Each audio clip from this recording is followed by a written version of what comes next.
Hi, my name is Mario and I'm from Bogota, Colombia, and I'm a second year IMES student. I originally majored in political science in Colombia, and then I came to Taiwan to study Chinese for 1 year in National Taiwan Normal University. And after deciding that I wanted to start my master's degree, I ended up choosing NCCU in the IMES program. Yeah, so there's a lot of things you can say about your student life as an IMS student. So as for the workload, it's honestly not too heavy. I think it ends up depending on what you choose for your classes because you do need to choose many electives, and I feel like if you choose the electives that you actually enjoy and that you like, then you're gonna be okay with whatever workload you're assigned. So that was the case for me for many classes. I actually loved most of them. There were some classes that were more difficult. The mandatory ones, like for example applied econometrics, that was a little bit difficult for me because I didn't have an economics or mathematics background, because political science is more theoretical. So that was difficult, but in the end the professors really helped me. Professor Chen was incredibly helpful actually throughout the course, and I actually ended up enjoying the class even though I was skeptical about it at first. So yeah, I wouldn't say the workload is too heavy. I do want to stay in Taiwan for at least a few years after I graduate. I would like to find an internship or a job here if possible. And contrary to what many people believe, there's actually a lot of opportunities, I think, when it comes to, for example, NGOs and trade offices.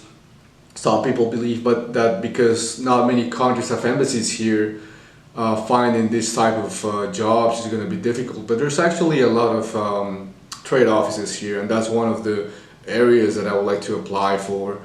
Especially Spanish-speaking countries, they have a lot of trade offices here too. So whatever your home country is, I'm sure you can find connections to that, and just find employment there. So it wouldn't be too difficult.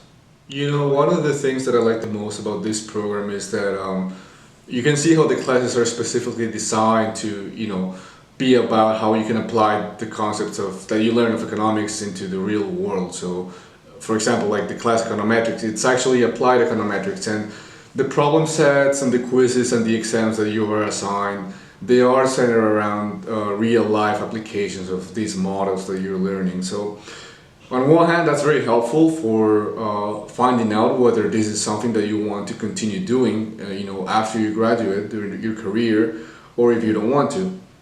But another way in which IMES has been really helpful in clearing up those doubts is the program frequently offers you internship opportunities. So they send out invitations to, forums and job fairs and internships.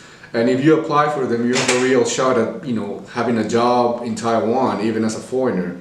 So I think one time, just to give you an example, we were offered an internship at a venture capitalist firm, which I didn't end up getting, but many people applied for it and it was very promising. So yeah, you don't have to worry about how am I going to find an internship here as a foreigner. You can absolutely do it if you put work into it.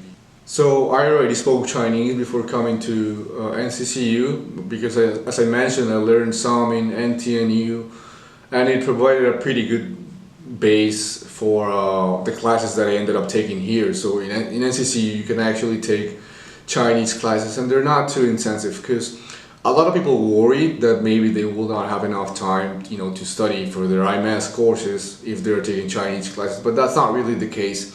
The workload is very manageable. It's only 3 days a week. It's in the afternoons, and yeah, it's not a lot of homework, not a lot of exams, nothing like that. But you do learn, so I find that to be very useful. But you can only go so far with classes, so I would recommend also just practicing on your day-to-day activities. So for example, you could talk to Taiwanese students, you could talk to your friends who also speak Chinese, and that's one of the ways in which I try to improve my Chinese, even though I could probably do better in that sense.